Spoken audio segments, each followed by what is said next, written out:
from Russia, it has not been allowed for use in this country. You know what's the reason? In the main, which is a lie, they say it has got this enzyme called AFD5, which is apparently immunosuppressant. And because South Africans, there's too much prevalence of HIV and AIDS, therefore it cannot be used in this country, as if the majority of South Africans are HIV positive. This is completely nonsensical and unacceptable, particularly from a perspective of science. Then the Russians from the Gamaleya Institute, a very reputable institute that over the years have even developed the first vaccines against Ebola, for instance.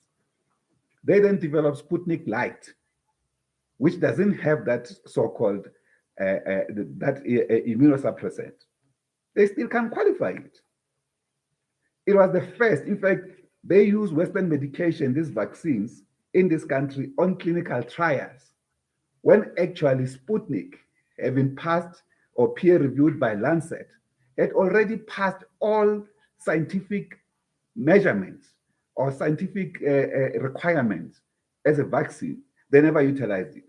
So it's quite clear SAPRA has become a problem, and we'll have to take a fight against these problematic tendencies. Because as you are correctly saying, not only from BRICS countries, of course, yes, China's got multiple vaccines. Some of them, they are even available for us to use for free.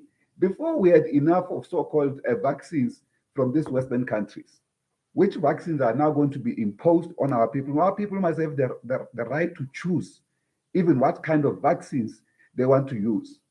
For instance, although I am vaccinated with this Western medication, I had wanted to use the Sputnik, for instance, or even Soberona from Cuba, but the Sputnik was made first.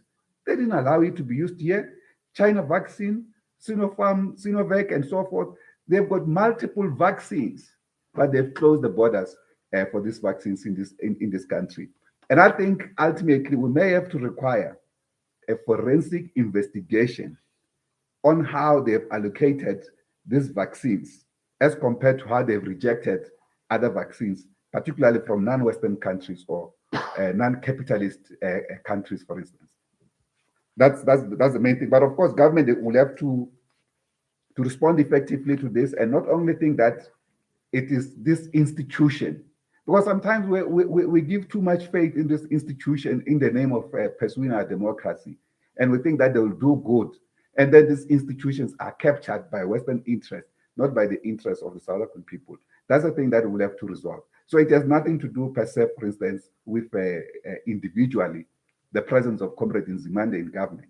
But we have called for government overall to create and build capacity to develop our own vaccines as a country.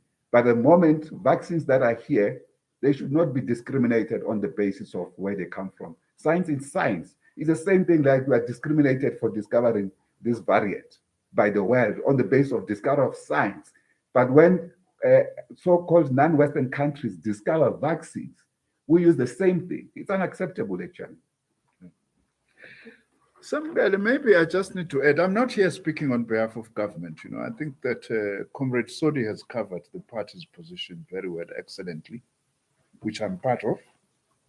But I think I can defend the president on one thing. The president has said, even to myself in my capacity as Minister of Science, go and work with BRICS countries on the issue of vaccines. Even now, I've got a message, by the way, from the Minister of International Relations, who is saying, President wants you that we take forward this thing of working with BRICS countries. When he comes back, he's actually going to be briefing us.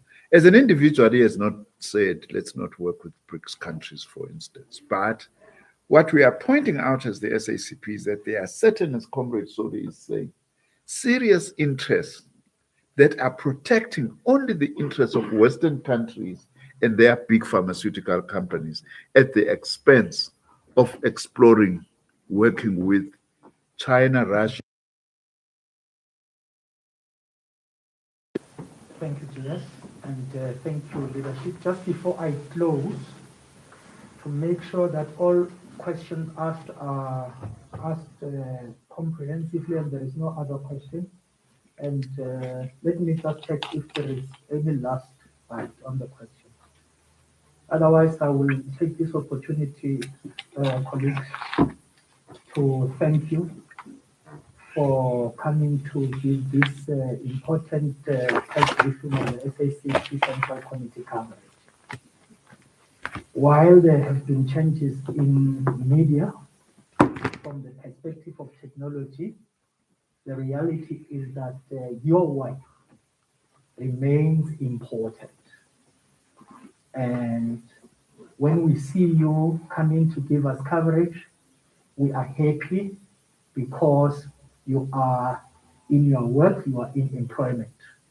That is crucial, and your work is productive work.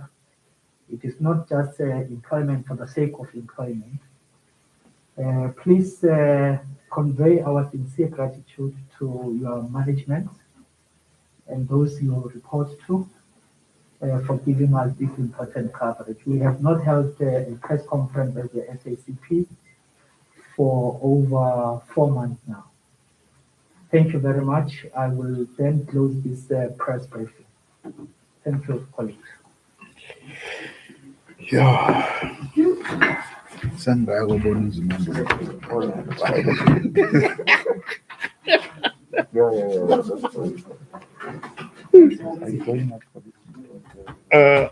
nice.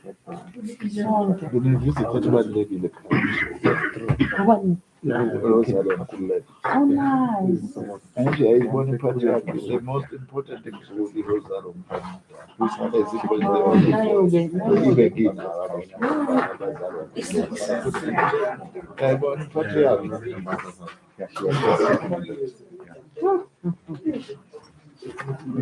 and Siyabonga, We are going to join that meeting with those general secretaries.